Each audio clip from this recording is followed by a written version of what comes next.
Qatar has been known for years as a small peninsula nation that punches far above its weight. Its immense oil wealth and enormous influence, through its English and Arabic language Al Jazeera channels, have given it diplomatic clout across the Arab world. Its soft power has been felt in negotiations in Darfur, Tripoli, Sanaa, and elsewhere. Everywhere it has been either admired or envied.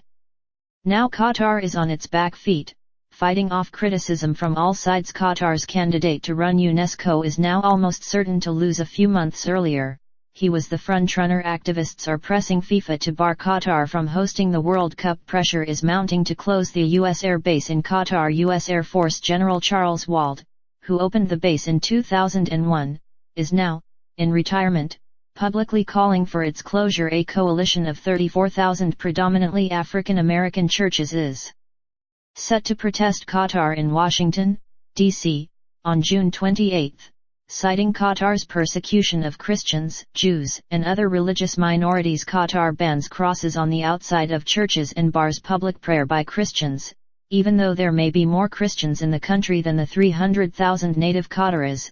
The protest, outside Qatar's embassy at 25th and M Streets, is the first ever public demonstration against Qatar in Washington. It won't be the last.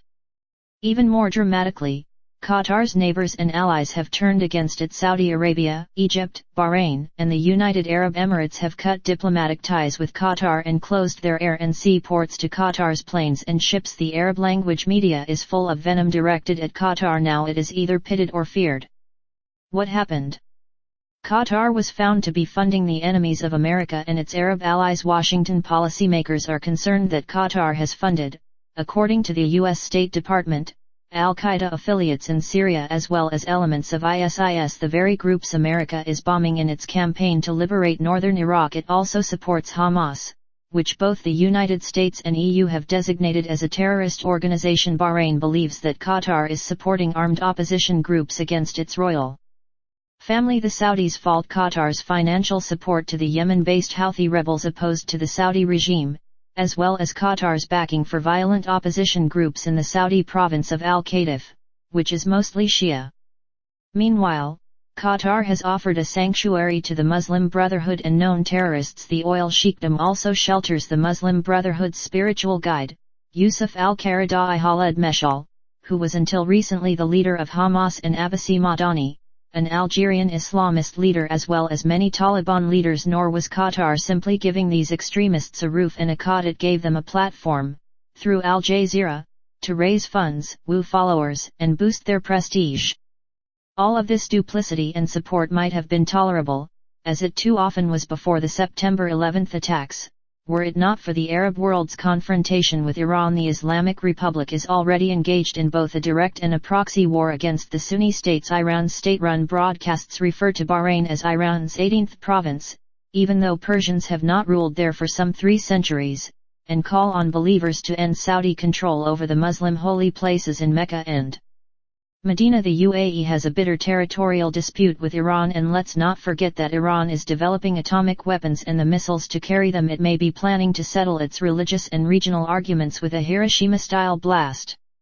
In contrast with its neighbors' conflicts with Iran, Qatar is in business with the Islamic Republic. It shares with Iran the Pars Sud gas field, one of the world's largest.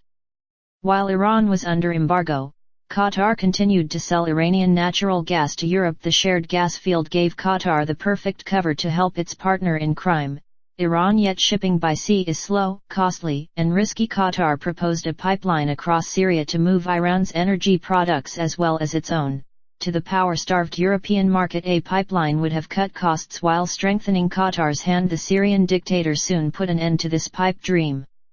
In short, Qatar's support for Iran was the last straw for its neighbors. The U.S. State Department is trying to be neutral, and is asking for evidence of Qatar's transgressions. Meanwhile, President Donald Trump has been far clearer.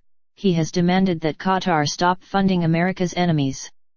Clearly, Qatar must stop opening the money spigot for groups designated as terrorists by its allies, and it should turn over the terror leaders it is hosting to face justice in their native lands.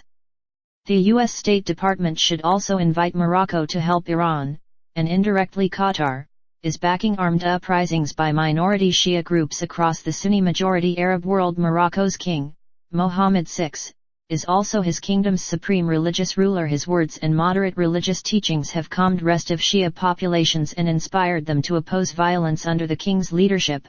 Morocco is now enjoying a new influence in Africa. Mohammed VI, as a spokesman for political and religious moderation, is an important voice to combat Shia uprisings and Sunni reprisals.